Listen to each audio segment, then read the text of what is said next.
Assalamualaikum warahmatullahi wabarakatuh. Selamat berjumpa kembali bersama Lukman Republik. Kali ini Lukman Republik melaporkan kegiatan sosialisasi Sekolah Adiwiyata yang ada di SMP Negeri 2 Kalisat. Dan ini pintu masuk SMP Negeri 2 Kalisat yang terletak di Jalan Petempuran, Desa Kalisat, Kecamatan Kalisat.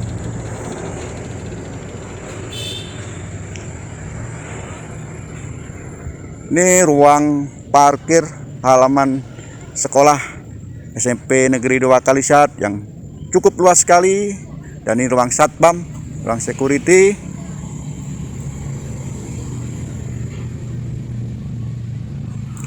Dan ini masjid atau mushola SMP Negeri 2 Kalisat.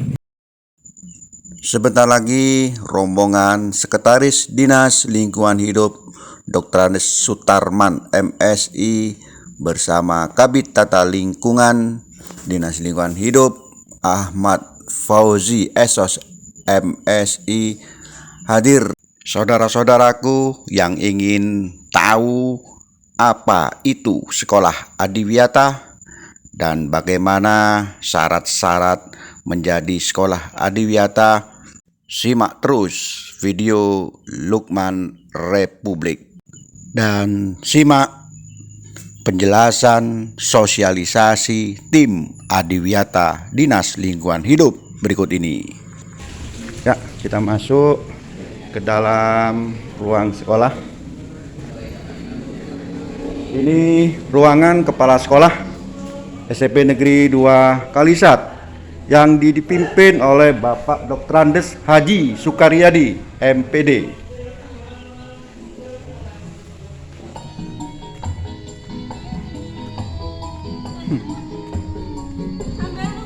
Ya, jadi ini santai sejenak sambil menunggu dari Dinas Lingkungan Hidup. Ya.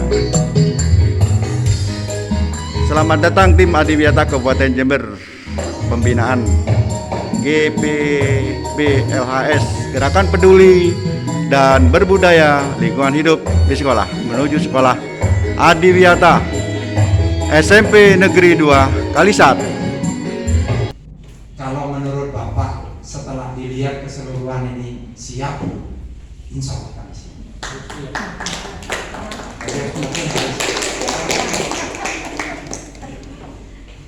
Manakala dalam waktu 1 tahun ke depan, misalkan pelaksanaan untuk Adiwiyata di sekolah kita itu penilaiannya tahun depan, saya sudah minta pendapat pada beberapa orang ini harus bertanggung jawab. Kalau nanti tahun ini belum ditunjuk untuk penilaian termasuk penilaian, maka tahun depan semuanya harus siap. Kalau sekarang memang masih agak sulit ya. Itulah sekedar yang bisa kami sampaikan.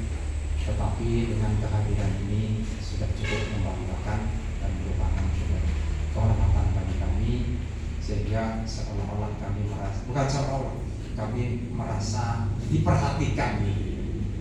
Insya Allah dengan adanya apa yang Bapak sampaikan nanti, termasuk di dalam pembinaan ataupun apa yang disampaikan kepada kita semua, insya Allah akan kami laksanakan.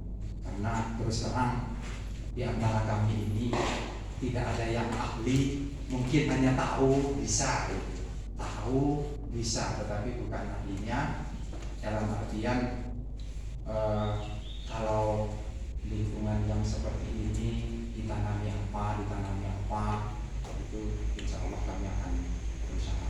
Syukur alhamdulillah, walaupun proposal kami sangat mepet, tanggal 30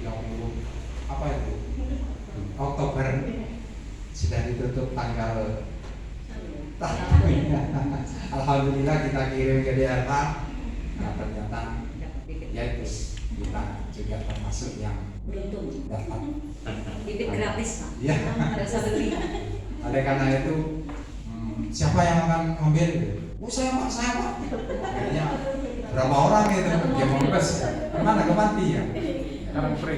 Oh, Karangpre, ya betul Pak. Ya, Sukawi. ya itulah Bapak, itu sudah merupakan suatu hal perhatian yang insya Allah sudah luar biasa bagi kami. Yang jelas arahkan kami, beri petunjuk kami sehingga kami bisa melaksanakan setidaknya masuk ke standar penilaian yang apalah artinya maju kemudian kurang memuaskan gitu ya. Lebih baik kita persiapkan lebih dulu, tertunda setahun tidak apa-apa. Yang penting kita selama masa 1 tahun itu kita banyak hal yang bisa kita lakukan. Sekali lagi terima kasih kepada tim DLA Jember atas kehadirannya. Sekali lagi saya ulang, mohon bimbingannya, mohon masukannya sehingga apa yang menjadi harapan kami itu menjadi kenyataan. Demikian kurang lebihnya, mohon maaf. Assalamualaikum warahmatullahi wabarakatuh. Ya, kalau Kalista, saya dua Kalista ini masuk di salah satunya ini sudah luar biasa. Emang nanti kalau panjenengan nggak sungguh-sungguh, nanti juga ada dalam pembinaan dengan teman-teman ya, dalam rangka gerakan peduli dan berbudaya lingkungan hidup di sekolah. Saya rasa kalau sarananya kurang dan sebagainya, nanti ya akan menjadi kekurangan yang terjadi dari tim dan juga mungkin bisa dipenuhi oleh pihak sekolah. Kalau dari dinas mungkin tidak bisa dipenuhi lagi, ya. Hanya bisa memenuhi pembinaan. Jadi support dukungan dari dinas lingkungan hidup ini tetap kita prioritaskan. Bagaimana sekolah-sekolah yang mempunyai keinginan yang sangat luar biasa untuk menjadi sekolah adiwiyata ini harus kita respon, kita support. Ya. Begitu juga sebaliknya dari pihak sekolah pun demikian. Jangan sampai kalau dari data ini sudah serius bahkan 200, lah pihak sekolah ini jangankan 200 serius saja tidak. Tapi saya yakin dan aku yakin di bawah pimpinan beliau insya Allah akan menjadi keinginan kita akan bisa terwujudkan. Mungkin mari kita sama-sama untuk bagaimana mencapai sekolah adiwiyata di SMP 2 ini bisa menjadi impian, menjadi keinginan. Dan nanti tim yang akan melakukan pembinaan dan bapak-bapak, ibu dan usah malu-malu, mungkin ada sesuatu yang ditanyakan, silakan menyiapkan tim ada di sini. Sudah. Kan ada bahasa, saya yakin kalau Pak guru mesti tahu, malu bertanya sesat, ya, banyak bertanya malu bicara. Jadi dengan saya rasa itu dari saya. Selamat mengikuti pembinaan untuk mencapai sekolah adiwiyata SMP 2 ini. Mudah-mudahan dalam keyakinan Allah. Wassalamualaikum warahmatullahi wabarakatuh. Yang saya hormati Bapak Sekretaris Dinas Lingkungan Hidup Kabupaten Jember, Bapak Sarman, yang insya Allah bagi guru-guru sini tidak asing lagi ya. Oke, tadi baru itu sendirian. Dan teman-teman tim, yang saya hormati Bapak Kepala Sekolah, Bapak Haji Sukaryadi, DPD, beserta Bapak Ibu Wakil Kepala Sekolah, Dewan Pengajar, karyawan-karyawati SMP Negeri 2 Kalisa. Teman saya mitra adiwiyata ini ada camat ya, ada Pak Ahmad Sugiharto. Beliau ini bersama Pak Lukman, Hakim Republik, gitu. Republik mana ini ya, yang selalu mendampingi kami dan selalu mensiapkan kegiatan-kegiatan adiwiyata yang ada di Kabupaten Jember. Yang saya hormati hadirin hadirat sekalian yang berbahagia. Pertama, mari kita bersyukur kehadirat Allah Subhanahu wa taala di situasi yang masih pandemi Covid-19 ini. Kita masih diberikan banyak sekali kenikmatan oleh Allah Subhanahu wa taala, khususnya nikmat sehat. Sehingga dengan sehat itu kita bisa melaksanakan aktivitas seperti pada siang hari ini. Mudah-mudahan semua aktivitas kita ini bernilai ibadah di hadapan Allah Subhanahu wa taala. Salawat dan salam semoga senantiasa terlimpahkan pada junjungan kita Nabi besar Muhammad sallallahu alaihi wasallam. Bapak Ibu sekalian yang saya hormati, bicara masalah adiwiyata, saya menyambung tadi disampaikan oleh Bapak Kepala Sekolah dan Pak Sekdin ya. Yang pertama, saya menyambut baik dan menyampaikan terima kasih yang sebesar-besarnya atas peran serta, kepedulian, kemauan dan semangat dari SMP Negeri 2 Kalisat ini yang dikomandani oleh Bapak Sukaryadi, Bapak Kepala Sekolah. Bicara Adiwiyata, memang ada dua hal yang harus kita siapkan Bapak Ibu sekalian. Yang pertama itu adalah masalah administrasinya. Administrasi ini mulai tahun 2019, 20 dan 2001 ini menjadi hal yang sangat penting untuk penilaian sekolah Adiwiyata. Kenapa? Mulai tahun 2021 khususnya penilaian sekolah Adiwiyata untuk tingkat provinsi, nasional dan mandiri ini pakai daring.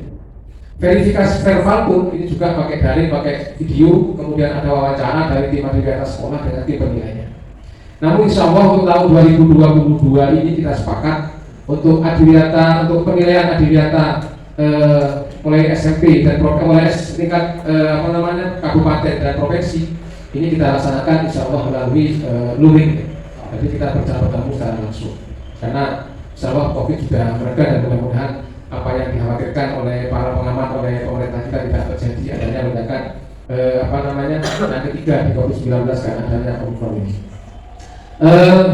Terkait penilaian ini, Adiwiyata itu sebenarnya merupakan ending saja, finalisasi saja, merupakan bentuk apresiasi dan penghargaan dari pemerintah atas kegiatan gerakan peduli dan berbudaya lingkungan hidup yang telah dilaksanakan oleh sekolah yang bersangkutan.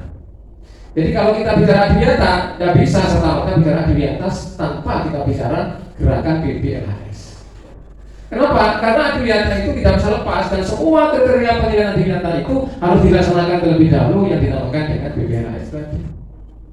Kalau kita bicara Adiwiyata, tidak bisa serta-merta bicara Adiwiyata tanpa kita bicara gerakan BBLHS. Kenapa? Karena Adiwiyata itu tidak bisa lepas dan semua kriteria penilaian Adiwiyata itu harus dilaksanakan terlebih dahulu yang dinamakan dengan BBLHS tadi. Jadi begitu sudah melaksanakan gerakan BBLHS, minimal sekolah ini sudah 1 tahun, baru di tahun berikutnya kita bisa melaksanakan penilaian Adiwiyata. Ini aturannya. Ini tercantum di dalam Peraturan Menteri Lingkungan Hidup dan Kehutanan Nomor 5P53 tahun 2019. Sedangkan pedoman untuk melaksanakan gerakan BBLHS ini ada Peraturan Menteri Lingkungan Hidup dan Kehutanan Nomor P52 tahun 2019. Maka jadi saya rasa Bapak Ibu guru yang mungkin sama Bapak Kepala Sekolah dari bentuk tim Adiwiyata sekolah ini sudah sudah mendownload aturan itu dan sudah memahami, mungkin sudah mempersiapkan hal-hal yang sudah dikriteriakan di dalam penilaian Adiwiyata. Jadi Adiwiyata itu penilaian tidak bisa mulai hari ini melaksanakan BBLHS, tahun ini juga penilaian tidak bisa. Jadi tidak bisa bicara serta-merta. Pasti kenyataannya berapa kali pemilihan dilaksanakan? Pernah sekali oleh tim dari provinsi. Loh, kenapa sudah provinsi itu yang melaksanakan? Provinsi itu prihatin. Karena kabupaten-kabupaten lain sudah beberapa tahun mengirimkan sekolah Adiwiyata itu, ternyata Jember belum pernah mengirimkan itu. Itu ada keprihatinan. Nah, ini saya buktikan pada tanggal 26 April 2021 kemarin kita menjadi tuan rumah pembinaan untuk 8 kabupaten. Ya, kita tempatkan di SMP 1 Kencong. Dari Banyuwangi 20 sekolah yang penilaian, dari Situbondo 18, dari Bondowoso 16, Probolinggo 21 dan sebagainya. Jember tuan rumah cuma 1 sekolah. 1 sekolah. Saya sama Pak itu gede-gede. Ya, Mas Rusli kok enggak? Terus ini lagi tuan rumah. Masalahnya di depannya ada tulisannya Banyuwangi sampai panjang ke belakang, Bondowoso panjang. Nah, Jember ternyata cuma 1 sekolah. Kasihan saya. Jadi dari provinsi itu tuh kayak gini. Ya makanya 1 Jember karena cuma 1 ini katanya seperti itu. Jadi pas puasa pada saat itu, pas Ramadan tahun kemarin. Maka dari itu kita semangat, setelah itu kita mencoba. Nah, ternyata ada 4 sekolah, saya ceritakan dulu, ada 4 sekolah yang sudah dinilai di tahun 2021 Pak Karyadi. Tapi tidak dilanjutkan sampai penetapan. Jadi ada habis dinilai sudah selesai dinilai. Maka saya minta ke Pak Sigit berkas itu ada. Yaitu SMP 1 Bandung, SMP 1 Bandung, SMP 1 Tanggul, SMP 1 Sumber Baru, sama SMDS Baitul Hikmah Tenggul. Akhirnya kita laksanakan, kita laporkan kepada Bupati, kita sampaikan kondisi yang sebenarnya. Akhirnya kita berbarengan dengan menilai sekolah SMP Negeri 1 Sumber Baru saat itu kita barengkan untuk penetapan. Akhirnya tanggal 1 Juli 2021 kemarin ditetapkan oleh Bapak Bupati sebagai sekolah Adiwiyata tingkat kabupaten untuk sekolah itu. Dan Bapak Bupati memberikan apresiasi yang luar biasa. Sampai di Pendopo tempatnya dikasih penghargaan khusus, kemudian ada beberapa pesan yang harus kami sampaikan. Di dalam amalan Bapak Bupati itu beliau menyampaikan salah satu kriteria penilaian bahwa sekolah itu berhasil dalam manajemen sekolah yang bersangkutan. Selain proses belajar mengajarnya ini berjalan dengan baik, juga bisa mengantarkan sekolah itu menjadi sekolah adiwiyata. Nah dari situ kami mencoba koordinasi sama Dinas Pendidikan dan Kemenang pada saat itu pada bulan Agustus. Ternyata akhirnya Kemenang Pak Bambang ini melaksanakan, tidak tahu bagaimana kriterianya, penilaiannya bagaimana. Beliau mengusulkan kepada DLH sejumlah 122 sekolah untuk dibina dan dinilai menjadi sekolah adiwiyata di tahun 2022 ini. Saya mikir, saya masuk pada 1, kemudian kita kembangkan menjadi 5, langsung meloncat menjadi sekian. Kemudian dari Kemenang saya tanya, ada berapa madrasah MI sama MTS? Ternyata mereka mengusulkan 48 sekolah, sehingga semuanya yang harus kita bina dan kita nilai sejumlah 170 sekolah. Dari 4 menjadi 170 sekolah ini bukan baru-baru, tapi loncatan yang luar biasa. Nah kemudian tidak kalah dari itu, ada sekolah tingkat SLTA yang itu pun menjadi kewenangan provinsi minta dibina kita. Ada 3 sekolah, yaitu SMK Negeri 1, SMK Negeri 5, kemudian SMK Negeri 6. Kemudian SMK ini sudah minded semua ya, jadi mungkin fasilitasnya apa luar biasa, apalagi SMK 5 kemarin kami ke sana. Ya sudah tinggal penilaian saja, karena memang jurusannya jurusan itu gitu ya. Tanpa pilihan apa, kurikulumnya juga kurikulum berbasis lingkungan semuanya seperti itu. Nah ini Bapak Ibu sekalian. Jadi maka dari itu hal-hal yang terpenting dari implementasi kedua peraturan menteri ini, yang pertama saya kira ya saya yakin di sekolah sudah ada kepala sekolah membuat SK menetapkan tim adiwiyata sekolah, yaitu SMP Negeri 2 Kalisari. Mungkin sudah Pak ya? Nah, sudah di SK kan itu. Nah, kemudian dari itu tim ini membuat pokja-pokja. Ada pokja pengelolaan sampah, ada pokja sumur resapan, ada pokja pertamanan, ada pokja macam-macam. Kemarin sudah saya kirim videonya punya Kencor kepada Bu Sri Sumersi ya, yang sudah kami kirim seperti itu. Jadi gambarannya sudah seperti itu. Kemudian dari pokja-pokja itu membuat program masing-masing. Katakanlah ada pokja sampah, apa kegiatannya? Didokumentasikan mulai awal, mulai pembentukan pokjanya itu, kemudian pokja membuat rencana kerja, kemudian bagaimana implementasinya di lapangan masing-masing pokja itu. Baik dari sisi administrasi tertulis, perencanaan, hasil kegiatan maupun dokumentasi kegiatan. Ini yang perlu. Jadi apa dari itu langsung menerapkan namanya yang pertama administrasinya. Kaitkan semua mata pelajaran yang ada di sini dengan kegiatan lingkungan hidup. Melalui KTSP-nya disesuaikan, kemudian ada RPP-nya disesuaikan. Artinya ada yang terkait aturan di situ. Contoh sekarang pelajaran pendidikan agama Islam, ada mata pelajaran bersyukur kepada Allah Subhanahu Wa Taala. Mensyukuri, kasih aja kegiatan di KTSP-nya mensyukuri nikmat Allah Subhanahu Wa Taala dalam bentuk turun serta menjaga lingkungan seperti itu. Contohnya seperti itu. Kalau mata pelajaran biologi dan lain sebagainya, saya rasa sudah memang di situ. Geografi kami ada di situ. Bagaimana menyelamatkan bumi melalui melalui penyelamatan lapisan ozon dengan banyak menanam tanaman di sekitar sekolah. Contoh-contohnya. Jadi diawali dari itu Bapak Ibu sekalian. Nah, kalau sudah KTSP RPP-nya sudah berubah, masing-masing guru ini menyampaikan materinya juga dikaitkan dengan lingkungan kepada sekolah, kepada anak-anak di peserta didiknya. Nah, kemudian tinggal mengimplementasikannya, baik dalam bentuk teori maupun dalam bentuk praktek di lapangan. Prakteknya bagaimana, Bapak sekalian? Ya mungkin dari biologi, mungkin perbanyakkan tanaman melalui tata cara vegetasi okulasi seperti itu. Nanti praktek di sini. Kemudian bagaimana menata gardening, menata taman di sini. Untuk mengaitkan gampang aja seperti itu. Mungkin tiap siswa membawa satu pohon bunga, satu polybag dibawa ke sekolah, ditaruh di depan sekolahnya masing-masing. Nah, sehingga kalau mereka yang mana, mereka yang merawat, insya Allah mereka juga akan punya kepedulian dan tanggung jawab untuk bagaimana tanaman itu sampai jadi. Lain dengan suruh nyiram, suruh apa, tanpa mereka ikut mulai awal. Ada tanggung jawabnya adalah sekolah. Nah, kalau ini sudah berjalan terus-menerus, ini namanya gerakan kepedulian. Jadi gerakan kepedulian itu nanti contohnya peduli nanti nilainya gampang, perilaku siswa nanti. Dan jadi contoh bu guru atau pak guru nanti mancing, ada botol gelas air mineral dibuang, ada anak suruh lewat 3 anak jalan, kita lihat dari jauh Diambil tak kotoran ini, sampah ini. Kalau nggak diambil, berarti belum masuk, belum peduli dia terhadap lingkungan atau di dalam pengelolaan sampah di sekitar sekolahnya. Nah, kepedulian yang kita harapkan, kita awali mulai dari teori sampai praktek kecil seperti ini, kita harapkan menjadi hal-hal yang terbiasa. Nah, kebiasaan inilah menjadi budaya peduli dan peduli terhadap lingkungan hidup sekolahnya. Ini yang kita maksudkan. Nah, ini Bapak Ibu sekalian, setelah ini proses berjalan, mulai dari penyusunan tim sampai dengan kegiatan ini berjalan dalam 1 kali siklus tahun anggaran, tahun ajaran 2020-2021 ya, sampai dengan sekarang berumur tahun baru bisa diusulkan untuk menjadi sekolah adiwiyata tingkat kabupaten.